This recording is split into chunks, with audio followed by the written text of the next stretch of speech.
Corona ਕਰਕੇ ਲੀਹਾਂ ਤੋਂ ਉਤਰੀ ਆਰਥਿਕਤਾ ਨੂੰ ਮੁੜ ਪੈਰਾਂ ਸਿਰ ਕਰਨ ਦੇ ਲਈ ਕੇਂਦਰ ਵੱਲੋਂ ਰਾਹਤ ਪੈਕੇਜ ਦਾ ਐਲਾਨ ਕੀਤਾ ਗਿਆ ਹੈ। ਇਹ ਰਾਹਤ ਪੈਕੇਜ ਕਿਵੇਂ ਅਤੇ ਕਿੱਥੇ ਇਸਤੇਮਾਲ ਹੋਏਗਾ, ਇਸ ਦੀ ਜਾਣਕਾਰੀ ਖਜ਼ਾਨਾ ਮੰਤਰੀ ਨਿਰਮਲਾ ਸੀਤਾਰਮਨ ਨੇ ਦਿੱਤੀ ਹੈ।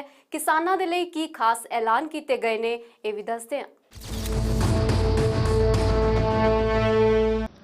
Which are getting announced as a part of the second tranche that we are announcing today, focuses on migrant workers, street vendors, small traders, self-employed people, small farmers. And when I say small farmers,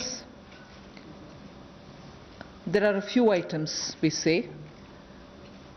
So in all, about 9 steps that I will be announcing today.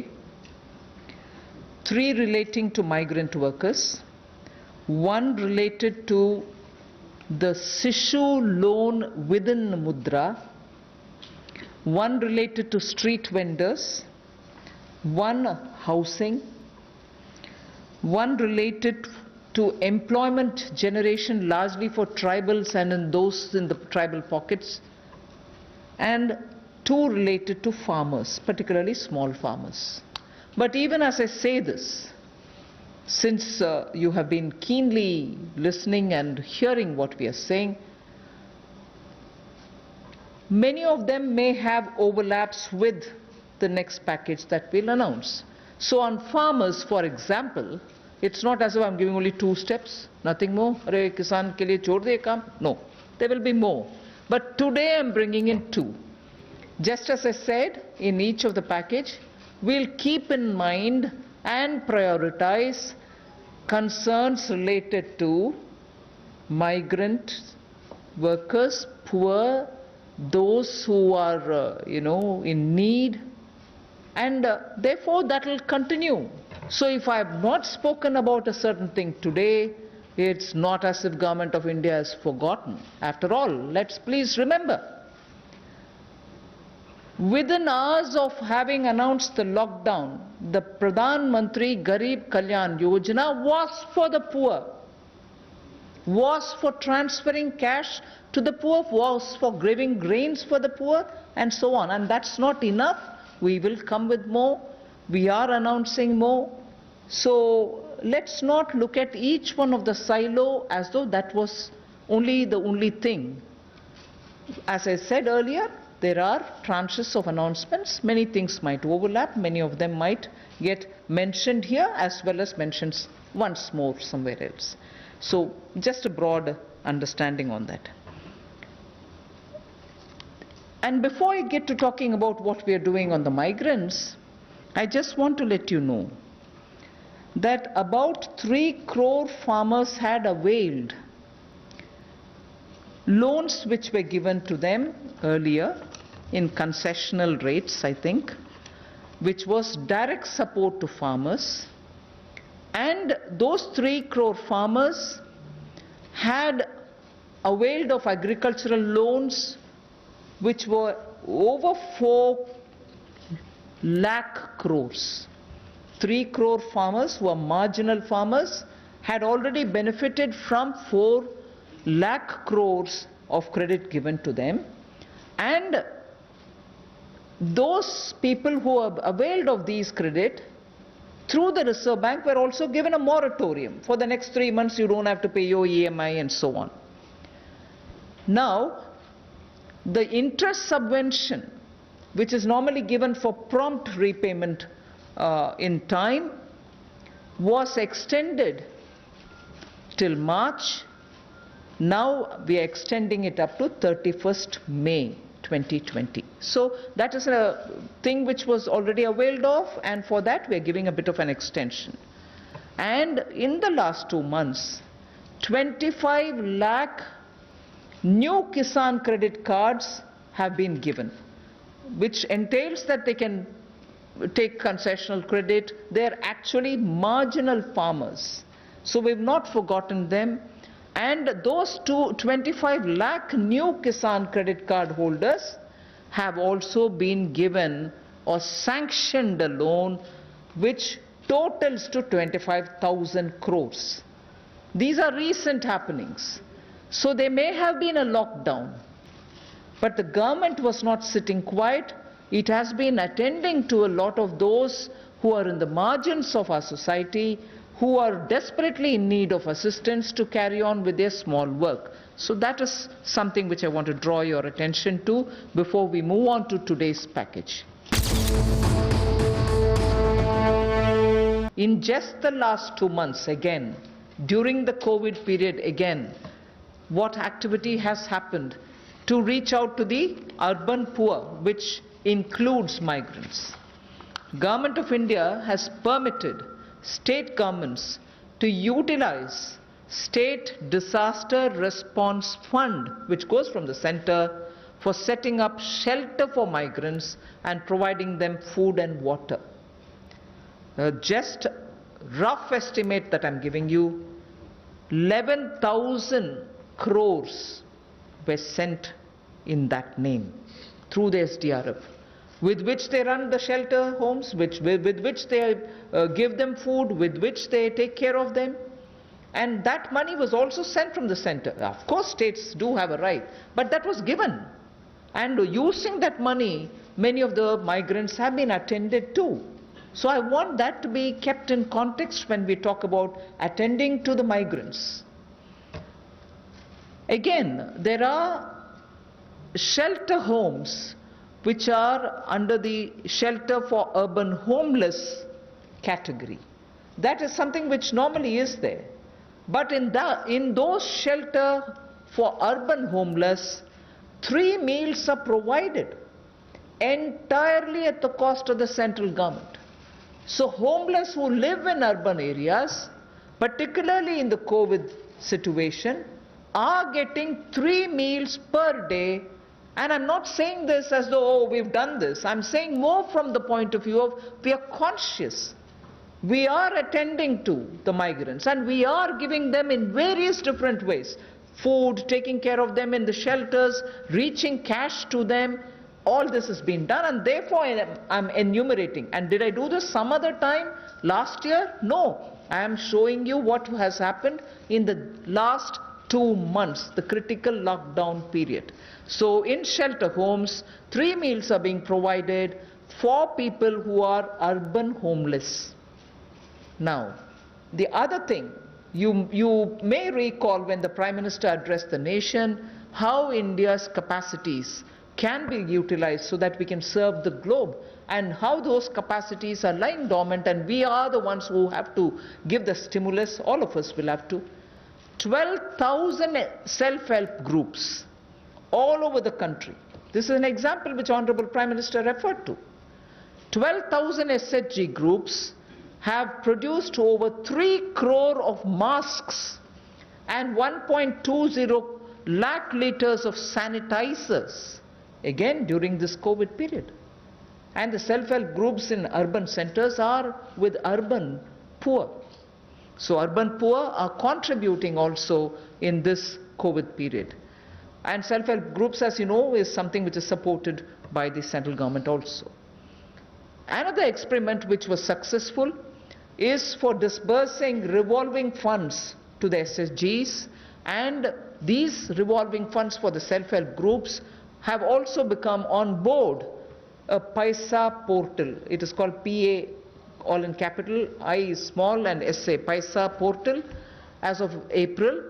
And now many state governments, seeing the pilot project which had happened in Gujarat, want their people also to get onto this, and through this a lot of across the state benefits which they can get will be available for the SHGs. And lastly, for the urban poor, 7,200 new SHG groups have been formed, newly formed for the urban poor, and that commenced from 15th March.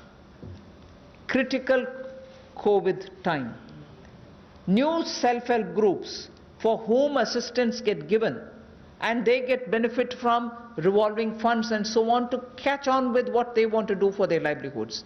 So during these 2 months, COVID period, you have these activities which have happened with central government participating actively in these 2 months only. ਸਾਂਝਾ special ਦੇ ਵਿੱਚ ਫਿਲਹਾਲ ਵੇਲਾ ਇੱਕ ਛੋਟੇ ਜਿਹੇ break ਦਾ ਹੈ। Break ਦੇ ਉਸ ਪਾਰ ਦਿਖਾਵਾਂਗੇ ਕਿ ਰਾਹਤ ਪੈਕੇਜ ਦੇ ਵਿੱਚ ਪ੍ਰਵਾਸੀ ਮਜ਼ਦੂਰਾਂ ਦੇ ਲਈ ਕੀ ਕੀਤੇ ਗਏ ਨੇ ਅਹਿਮ ਐਲਾਨ।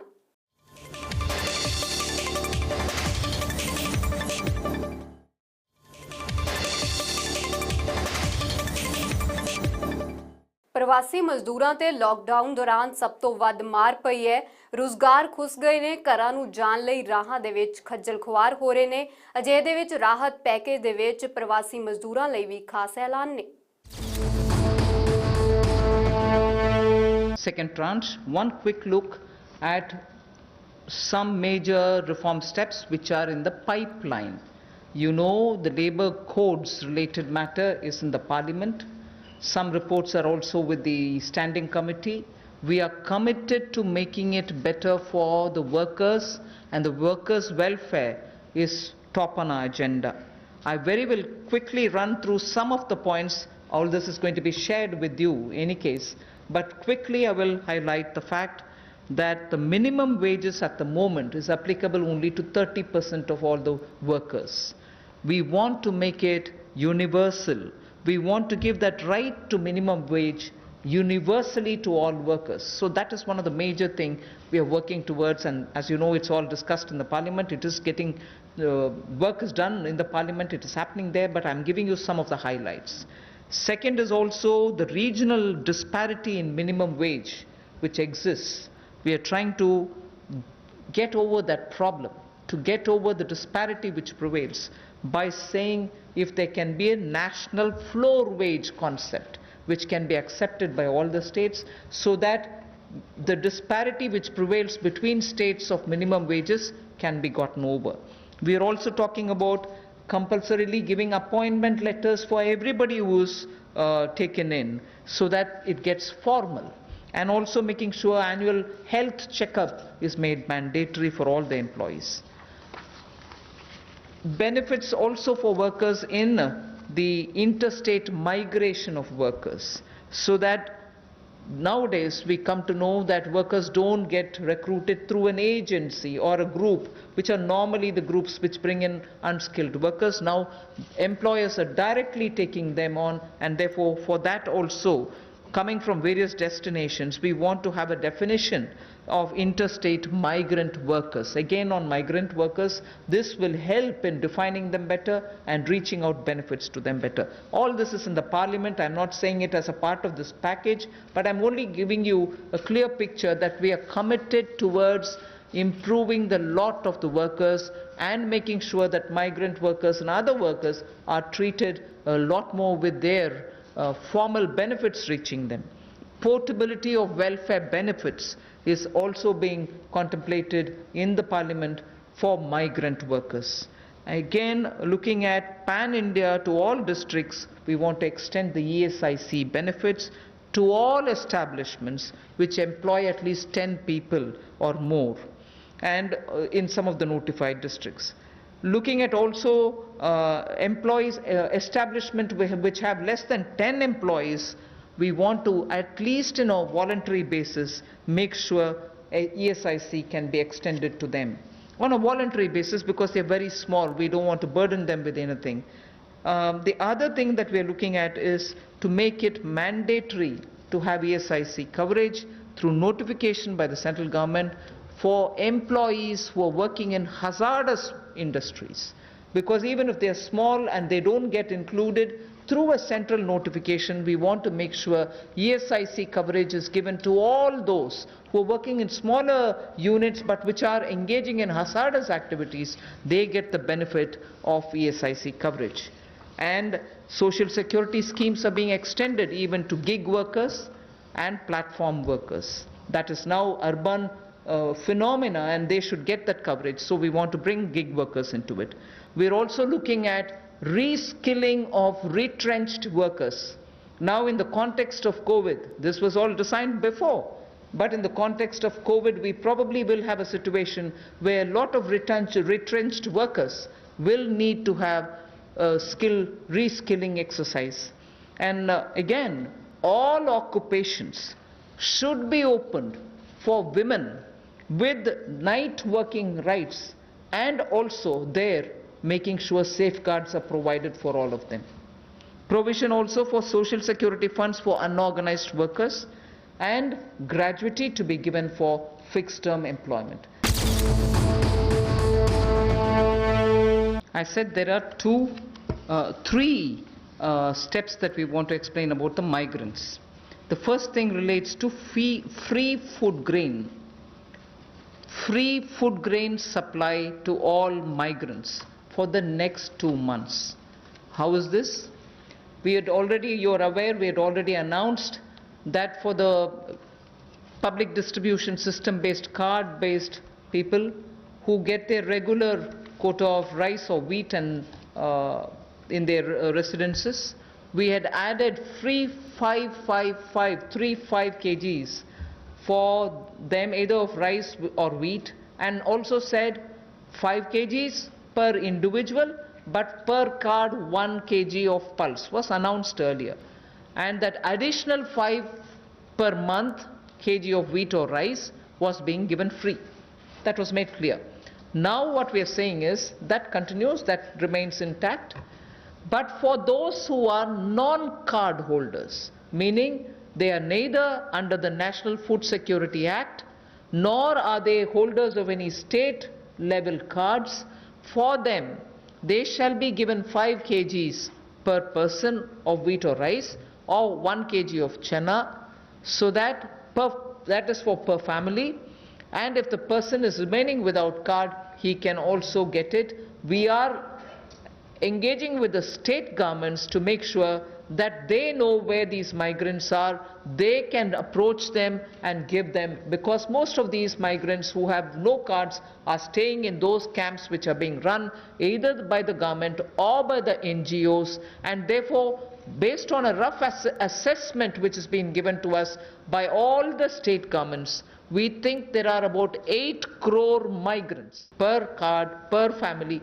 Without card also, you can get your rice, wheat or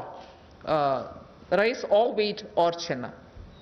So this will reach through the state governments. State governments will be implementing agencies. They will identify the migrants. They will take care of the full distribution, and they will provide the details. The initial assessment is what I've told you. The numbers may change depending on how the state governments are going to. We've made provision for this many. That's exactly what I want to convey.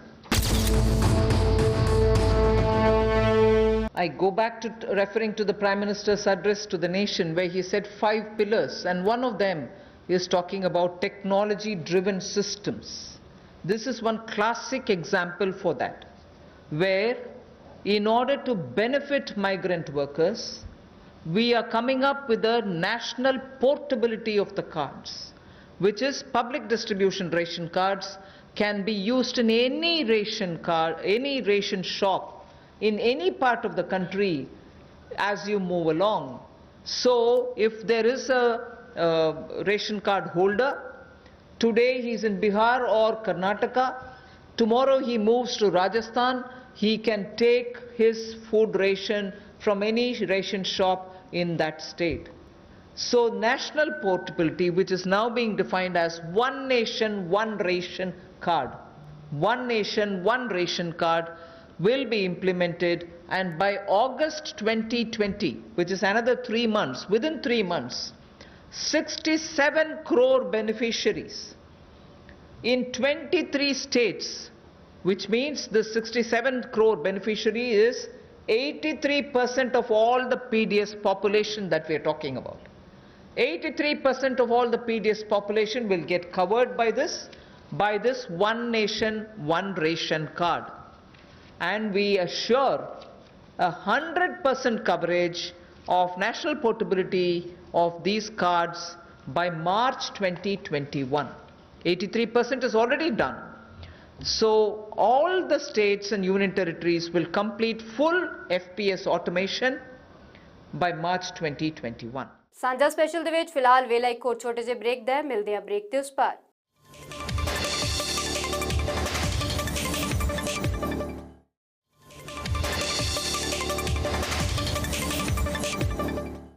Lockdown ਦੇ ਦੌਰਾਨ ਨਿਤ ਕਮਾਉਣ ਅਤੇ ਉਹੀ ਖਾਣ ਵਾਲਿਆਂ ਨੇ ਵੀ ਨੁਕਸਾਨ ਝੱਲਿਆ ਹੈ। ਅਜਿਹੇ ਦੇ ਵਿੱਚ ਦਾਅਵਾ ਕੀਤਾ ਗਿਆ ਹੈ ਕਿ ਰਾਹਤ ਪੈਕੇਜ ਦੇ ਵਿੱਚ ਉਹਨਾਂ ਦੇ ਲਈ ਵੀ ਖਾਸ ਐਲਾਨ ਨੇ। Step for the migrant workers. We spoke about their food, their ration, portability of their ration. Now I'm talking about affordable rental accommodation for the migrant workers or the urban poor. Government has plans to launch, and very quickly it shall launch under the PM Awas Yojana for the migrant labor and urban poor, a particular scheme of affordable rental housing scheme, whereby we have three different ways in which we want to achieve it. We are asking incentivizing manufacturing units, industries, institutions and associations to, on their private land, build and develop affordable rental housing complexes. And we are also converting a lot of government funded housings in major cities which are remaining vacant into affordable rental housing accommodation. They can become affordable rental housing complexes, and this shall be done on a PPP mode through concessionaire agreements, through which they can invest somewhat some money to keep it up and also somewhat some money to make it ready, and then derive the rental, like the way the roads have, the toll little collections. Similarly here they can collect small amount of rent and make some arrangement. Incentivizing also state governments to do the same. Central government organizations will also undertake in similar lines. The detailed guidelines will come from the ministry sooner. So urban migrants, urban poor now can look forward to having at least some basic rental accommodation for themselves. Street vendors, for whom we are giving a special credit facility for about 5,000 crores of rupees. This is going to be because most of their livelihood has been adversely affected. Street vendors have not been allowed to do anything during the lockdown, and therefore within a month the government will launch this special scheme which will facilitate easy access to credit for all the street vendors. And when I say all the street vendors, there are 50 lakh street vendors as per one estimation which comes from all the state governments. 50 lakh street vendors will be able to avail of the 5,000 crore special credit facility, through which once the lockdown is lifted they can start their business back, they can buy their products to sell and so on. So 50 lakh street vendors will be taken care of. We are giving an initial working capital of up to 10,000 rupees, and for this we expect a liquidity provision of 5,000 crores will be made by the government. ਸਾਂਝਾ special ਦੇ ਵਿੱਚ ਅੱਜ ਦੇ ਲਈ ਇੰਨਾ ਹੀ। ਮੈਨੂੰ ਦਿਓ ਇਜਾਜ਼ਤ। ਪ੍ਰਦੇਸ਼ ਦੁਨੀਆ ਤੇ ਪੰਜਾਬ ਦੀ ਹਰ ਵੱਡੀ ਖਬਰ ਦੇ ਲਈ ਦੇਖਦੇ ਰਹੋ ABP ਸਾਂਝਾ।